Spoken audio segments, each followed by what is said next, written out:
Vienen de Llueñe, de los cielos del sur, de freba de azafrán, cuando Helios infiel apaga la luz na piel del hemisferio. Vuelven a refacer la casa, ñeru de palo y plumón, agospio apátrida de cometes sobre la mar de Sardao.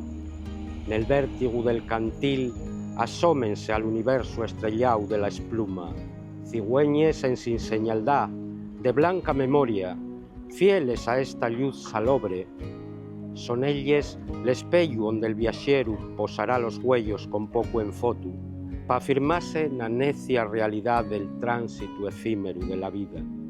Dir y volver, palabras del poema que un día todos tendríamos de escribir, como aves de paso, notra estación.